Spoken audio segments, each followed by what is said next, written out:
Arnaque de ma vie. Le jour où Yannick a disparu avec mes 2 millions de francs CFA de dot, j'étais chez le coiffeur en train de faire mes tresses pour notre mariage prévu dans 3 jours. Je souriais comme une idiote en regardant les photos de notre future maison sur mon téléphone, sans savoir que pendant ce temps-là, mon soi-disant fiancé vidait mon compte en banque et prenait un vol pour le Gabon avec ma meilleure amie Priska. Je m'appelle Nadia, j'ai 28 ans, je vis à Douala, au Cameroun, et je vais vous raconter comment j'ai été la femme la plus stupide de toute l'Afrique centrale. Tout a commencé il y a 1 an et demi, quand j'ai rencontré Yannick au mariage de ma cousine à Yaoundé. Il était le cousin du marié, beau garçon, très bien habillé, il conduisait une belle voiture et parlait avec cette assurance qui fait tourner la tête des femmes. Il m'a abordée pendant la réception en me disant que j'étais la plus belle femme de la salle et qu'il cherchait une épouse sérieuse, pas une aventure. Moi qui venais de rompre avec mon ex après 5 ans de relations toxiques, j'ai cru que Dieu m'envoyait enfin l'homme de ma vie. Les 3 premiers mois ont été magiques. Yannick me couvrait de cadeaux, m'emmenait dans les meilleurs restaurants de Douala, me présentait à sa famille qui m'a accueillie à bras ouverts. Sa mère m'appelait déjà « ma fille » et me demandait quand est-ce qu'on allait lui donner des petits-enfants. Je me sentais tellement aimée, tellement en sécurité. J'ai même présenté Yannick à mes parents qui l'ont trouvé charmant et responsable. Mon père, qui est pourtant très difficile, a dit « Celui-là, au moins, il a l'air sérieux, pas comme les autres petits garçons que tu nous ramenais. » 6 mois après notre rencontre, Yannick m'a fait la plus belle demande en mariage que j'ai jamais vue. Il avait loué un restaurant entier au bord de la mer à Kribi. Il y avait des roses rouges partout, des bougies, un violoniste qui jouait notre chanson préférée. Il s'est mis à genoux devant moi avec une bague magnifique et m'a dit « Nadia, tu es la femme que j'ai attendue toute ma vie. Veux-tu me faire l'honneur de devenir ma femme ?» J'ai pleuré comme une fontaine et j'ai dit oui 1000 fois. Toutes mes amies étaient jalouses quand j'ai posté les photos sur Facebook. Tout le monde commentait « Couple goals, il t'aime vraiment, tu as trouvé le bon ». Même Priska, ma meilleure amie depuis le lycée, a écrit « Ma sœur, tu mérites ce bonheur ». Si seulement j'avais su à ce moment-là que cette même Priska était en train de planifier avec mon fiancé comment me voler ma vie entière. Après les fiançailles, on a commencé à préparer le mariage traditionnel. Yannick insistait pour que ce soit quelque chose de grand et mémorable. Il disait qu'une femme comme moi méritait le meilleur mariage de l'année. Il a proposé qu'on fasse une dot de 2 millions de francs CFA, plus tous les autres frais, pour montrer à ma famille combien il me valorisait. Mes parents ont dit que c'était trop, mais Yannick a insisté en disant que rien n'était trop pour leur fille. Mon père était tellement impressionné qu'il a même commencé à raconter à tout le quartier que sa fille allait épouser un homme en or. Le problème, c'est que 2 mois avant le mariage, Yannick m'a expliqué qu'il avait un gros problème de trésorerie parce qu'il avait investi tout son argent dans un projet immobilier qui allait lui rapporter des millions, mais l'argent n'allait rentrer qu'après notre mariage. Il m'a demandé si je pouvais avancer l'argent de la dot en attendant qu'il me rembourse dès que son investissement serait finalisé. Il m'a même montré des documents qui avaient l'air officiels, avec des tampons et des signatures. Moi, comme une idiote amoureuse, j'ai vidé toutes mes économies de 8 ans de travail comme comptable dans une entreprise de la place. J'ai même emprunté 500 000 francs à ma mère en lui disant que c'était pour acheter les pagnes et préparer ma dot de femme. Je lui ai fait promettre de ne rien dire à papa parce que je voulais lui faire une surprise. Il y a 1 semaine, j'ai transféré les 2 millions de francs sur le compte de Yannick. Il m'a embrassée en me disant « Ma chérie, tu ne le regretteras jamais. Dans 3 jours, tu seras Madame Yannick Mbala et on commencera notre belle vie ensemble. » Il m'a même emmené visiter la maison qu'on allait louer après le mariage, une belle villa à Bonaprisso avec 3 chambres et une grande cour. J'ai commencé à imaginer nos futurs enfants jouant dans cette cour. Je me voyais déjà cuisiner pour mon mari dans cette cuisine moderne. J'étais la femme la plus heureuse du monde. Hier, 3 jours avant le mariage, Yannick m'a dit qu'il devait voyager d'urgence à Yaoundé pour régler un dernier problème avec le traiteur et qu'il reviendrait le soir même. Il m'a embrassée et m'a dit « Je t'aime ma femme, prépare-toi à être la plus belle mariée du Cameroun ». Je lui ai même préparé un petit sac avec ses affaires préférées et je l'ai accompagné jusqu'à sa voiture en lui faisant des signes jusqu'à ce qu'il disparaisse au coin de la rue. C'était la dernière fois que je le voyais. Ce matin, je suis allée chez le coiffeur pour commencer ma préparation. J'étais tellement excitée que je n'arrêtais pas de parler du mariage à la coiffeuse et aux autres clientes. À un moment donné, j'ai voulu appeler Yannick pour lui dire que mes tresses étaient magnifiques, mais son téléphone était éteint. Je me suis dit qu'il était sûrement occupé avec les derniers préparatifs, mais après 2 heures sans nouvelles, j'ai commencé à m'inquiéter. J'ai appelé sa mère qui m'a dit qu'elle n'avait pas de nouvelles non plus, j'ai appelé ses bras, ses amis, personne ne savait où il était. C'est quand j'ai essayé de vérifier notre compte joint que j'ai vu que les 2 millions avaient été retirés ce matin à 6 heures. Mon cœur s'est arrêté, mes mains tremblaient tellement que j'ai failli laisser tomber mon téléphone. La coiffeuse m'a demandé si j'allais bien parce que j'étais devenue toute pâle. J'ai couru dehors pour respirer et c'est là que j'ai reçu un message d'un numéro inconnu et ce que j'ai lu dans ce message a fait exploser mon monde en 1000 morceaux. Le message que j'ai reçu sur mon téléphone venait d'un numéro que je ne connaissais pas et disait simplement « Désolée ma sœur, je ne pouvais plus me taire, regarde cette vidéo ». Et quand j'ai cliqué sur le lien, j'ai vu une vidéo filmée à l'aéroport international de Douala ce matin même à 7h, montrant Yannick et Priska en train de s'embrasser passionnément devant le comptoir d'enregistrement d'Air Gabon. Ils avaient l'air tellement heureux, tellement amoureux, comme si je n'existais même pas, comme si les 2 années qu'on avait passées ensemble n'étaient qu'un mensonge. Je suis tombée à genoux sur le trottoir devant le salon de coiffure en hurlant comme une folle. Les gens s'arrêtaient pour me regarder, mais je m'en fichais complètement. Ma vie venait de s'effondrer en quelques secondes. La personne qui m'avait envoyé la vidéo était apparemment une autre victime de Yannick, une fille de Yaoundé qui s'appelait Marlène et qui m'a expliqué dans un long message vocal que Yannick lui avait fait exactement la même chose il y a 2 ans, qu'il l'avait séduite, demandé en mariage, lui avait pris 3 millions de francs soi-disant pour investir dans un projet, puis il avait disparu avec son argent et sa meilleure amie aussi. Elle avait découvert que Yannick était un arnaqueur professionnel qui travaillait avec Priska depuis des années. Ils avaient un système bien rodé, où Priska se faisait passer pour ma meilleure amie pour gagner ma confiance, pendant que Yannick jouait le rôle du fiancé parfait. Leur plan était toujours le même, cibler des femmes qui travaillent dur et qui ont des économies, les faire tomber amoureuses, gagner la confiance de leur famille, demander l'argent de la dot sous un prétexte quelconque, puis disparaître avec l'argent et recommencer ailleurs avec une nouvelle victime. Marlène m'a dit qu'elle les suivait sur les réseaux sociaux depuis 2 ans avec des faux comptes et qu'elle avait reconnu Yannick quand j'avais posté nos photos de fiançailles sur Facebook. Elle avait hésité à me contacter parce qu'elle avait tellement honte de ce qui lui était arrivé. Mais quand elle a vu que le mariage approchait, elle s'est dit qu'elle ne pouvait pas me laisser subir la même humiliation qu'elle. Elle m'a envoyé des captures d'écran de conversations entre Yannick et Priska où ils se moquaient de moi. Ils m'appelaient la poule aux œufs d'or. Ils riaient de mes messages d'amour. Il disait que j'étais tellement naïve que c'était presque trop facile.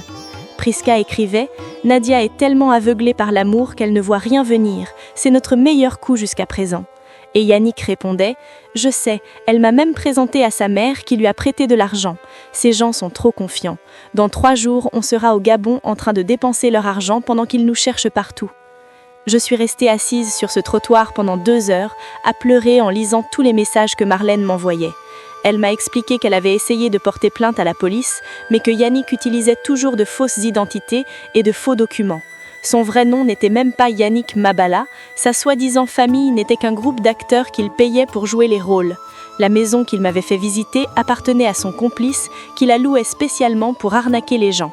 Tout était faux, absolument tout. Même la bague de fiançailles était une copie bon marché qui ne valait même pas 50 000 francs, alors qu'il m'avait dit qu'elle coûtait 800 000 francs.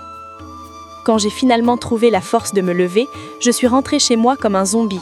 J'ai ouvert Facebook et Instagram et j'ai posté toutes les preuves que Marlène m'avait envoyées. J'ai exposé Yannick et Priska publiquement. J'ai raconté toute l'histoire sans rien cacher, même ma propre stupidité, parce que je me suis dit que si je pouvais éviter à une seule autre femme de tomber dans leur piège, alors mon humiliation aurait servi à quelque chose. En quelques heures, mes posts sont devenus viraux. Des dizaines d'autres femmes ont commencé à commenter en disant qu'elles aussi avaient été arnaquées par Yannick ou par des hommes qui utilisaient la même méthode. Certaines avaient perdu encore plus d'argent que moi. Une femme d'Abidjan avait perdu 10 millions de francs. Une autre de Libreville avait perdu sa maison. C'était comme si j'avais ouvert une boîte de Pandore et soudain, toutes ces victimes silencieuses trouvaient enfin le courage de parler. Le pire moment est arrivé quand j'ai dû tout expliquer à mes parents. Mon père, qui était tellement fier de mon futur mari, qui racontait à tout le monde que sa fille allait épouser un homme bien, s'est effondré en pleurs dans le salon. C'était la première fois de ma vie que je voyais mon père pleurer. Ma mère m'a serré dans ses bras en sanglotant et disant « Ma fille, ma pauvre fille, pardonne-moi, j'aurais dû me méfier, c'était trop beau pour être vrai. » Je lui ai avoué que j'avais aussi perdu les 500 000 francs qu'elle m'avait prêtés. Elle m'a dit que l'argent ne comptait pas, que l'important c'était que je sois en vie et en sécurité. Mais je voyais dans ses yeux qu'elle était dévastée, parce que ces 500 000 francs représentaient toutes ses économies de plusieurs années. Les jours suivants ont été les plus difficiles de ma vie. Annuler le mariage, prévenir tous les invités, affronter les regards de pitié et les murmures dans le quartier. Certaines personnes me jugeaient en disant que j'étais naïve et stupide d'avoir donné autant d'argent à un homme avant le mariage. D'autres me plaignaient avec des soupirs dramatiques qui me donnaient envie de disparaître. J'ai dû expliquer la situation à mon patron au travail parce que j'avais pris 2 semaines de congé pour le mariage et maintenant je devais reprendre le travail 3 jours après avoir découvert que toute ma vie était un mensonge. Mes collègues ne savaient pas quoi me dire. Ils évitaient mon regard et parlaient à voix basse quand je passais. L'humiliation était insupportable. Mais quelque chose d'inattendu est arrivé au milieu de tout ce chaos. Grâce à mon post viral sur les réseaux sociaux, plusieurs journalistes m'ont contacté pour faire un reportage sur cette arnaque amoureuse qui touchait des centaines de femmes africaines. J'ai accepté de témoigner à visage découvert sur une grande chaîne de télévision camerounaise, j'ai raconté mon histoire en détail, j'ai montré toutes les preuves, les faux documents, les captures d'écran des conversations entre Yannick et Priska, tout.